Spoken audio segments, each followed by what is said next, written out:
Yo guys, what's going on? Today we're going to be talking about the Westbrook-LeBron dynamic in the Lakers organization.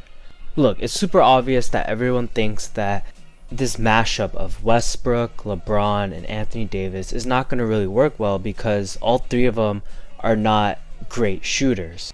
From the three-point line, LeBron shot 36.5% on roughly 6.3 attempts, and honestly, last year was probably one of his best shooting years. Westbrook, on the other hand, shot 31.5% on 4.2 attempts and has noticeably been considerably worse at the three-point shot over the last couple of years. And Anthony Davis, on the other hand, had one of his worst performances from the three-point line, shooting 26%. That being said, last year he shot 33%, so a return to the norm is not something out of the question. But even if they were to perform at their best career percentages, they'd still overall be a very bad trio from the three-point line. And because of this, many analysts, many scouts, many executives believe that this trio is just not going to work. They honestly believe it would have been better if the Lakers traded for Buddy Hield instead of Russell Westbrook, because Buddy Hield can shoot the three at a high clip, and he would have been able to play off the ball much better with LeBron and AD. And they're not completely wrong. With all three on the court, spacing is going to be a big issue, and that's why the Lakers went out in free agency and tried to sign as many shooters as they could, regardless of whether or not they could play defense. So there is a problem, but I might have a solution in how LeBron, Westbrook, and Anthony Davis can all play together and be super efficient on the offensive end. So my solution to this problem isn't something I just kind of thought out of the blue and just putting it out on YouTube like a madman. But more so, when I was watching the Brooklyn Nets run their offense, I thought that maybe the Lakers can steal something from them and use it and do it even better. The part of the offense that I'm talking about is when they use Bruce Brown as the roll man in the pick and roll. It's not completely unheard of to see a guard being used as the roll man, but they tend to do that when they're trying to get switches. But in this particular case, they're using Bruce Brown as a true roll man, and they're giving him the ball when he was cutting to the basket. And whenever Bruce Brown was able to touch the ball, good things happened. He was either A, able to hit a nice floater, B, pass it off to the dunker spot and allow DeAndre Jordan, Blake Griffin, or whoever was there to get an easy dunk, or C, kick it out for a three. Each one of those options were high percentage shots and high percentage looks. And it wasn't just some meme play that they were running. This play was highly effective against the Milwaukee Bucks, who are one of the best defensive teams all year. And I truly believe if it could work on the Bucks, it could work on anyone. They ran this all regular season. They ran this against the Celtics. And honestly, if they made it past the Bucks, we probably would have seen this in the finals as well. There is a reason they re-signed Bruce Brown, and I think this was one of those reasons. Now, how this can translate to the Lakers and how they can make it better, it's all in the LeBron and Westbrook dynamic. Let's be honest, in the full court offense, in the fast break, and in transition, Westbrook and LeBron will automatically be really good together. But the problem lies more so in their half court offense. I truly believe if LeBron runs point in the half court and you have Westbrook kind of in that Bruce Brown role and position, they can really create a lethal pick and roll 1-2 combo. Over the years, LeBron has kind of shown a tendency to settle for more jump shots, and I think that's due to more of the age thing and not really wanting to go in the paint as much as he used to. But having him run the point in this situation is beneficial because of his passing. Don't get me wrong, they're both good at passing, and that's also why this combination works, but LeBron is by far the best passer on the Lakers right now. So having him run point will be really essential to this plan.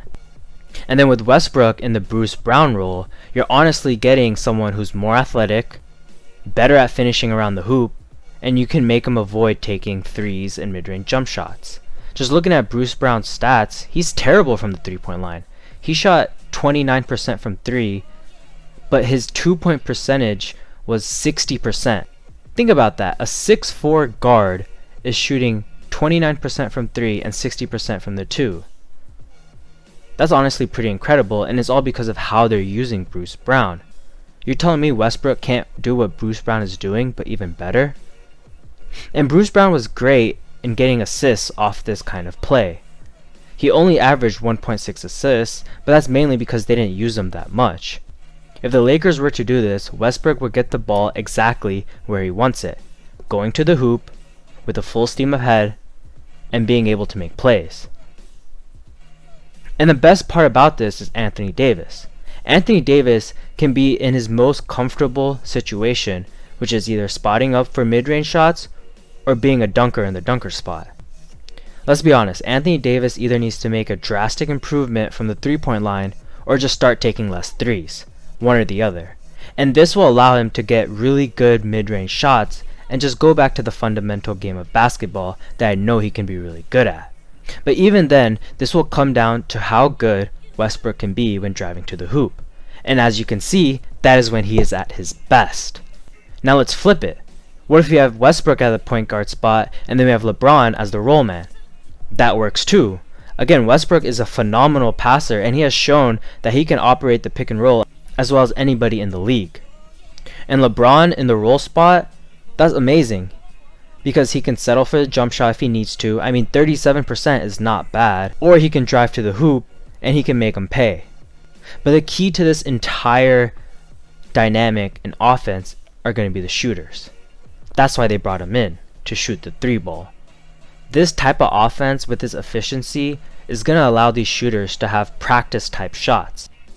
Both the Brooklyn Nets and the Phoenix Suns really showed how imperative and efficient the pick and roll game can be, especially in the playoffs. When the game slows down, the defenses tighten up, and it becomes much more difficult to get comfortable shots up.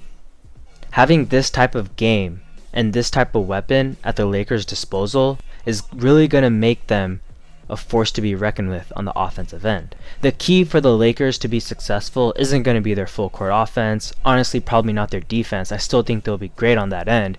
It's going to be how they can manage scoring high efficient buckets on the offensive end, especially in the half court set.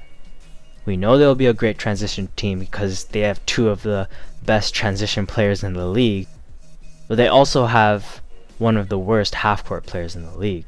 And getting Russell Westbrook in the position for him to succeed is going to be imperative to the success of the Los Angeles Lakers. So thank you for listening to my video. On the left hand side is going to be a video about the Turkish unicorn Alperen Şengün. On the right hand side is a video I don't think Lakers fans will love, but why the Golden State Warriors can be the 2022 champions. I will be coming out with another Lakers video talking about why I think LeBron chose Westbrook over Buddy Hield. But other than that, let me know what you think about this LeBron-Russell Westbrook dynamic. Do you think it will work? Do you think LeBron can delve into his genius mind and find a way to make this work and get another championship to the city of Los Angeles? Let me know in the comments below. Other than that, like the video, smash the subscribe button, and I'll see y'all later. Peace.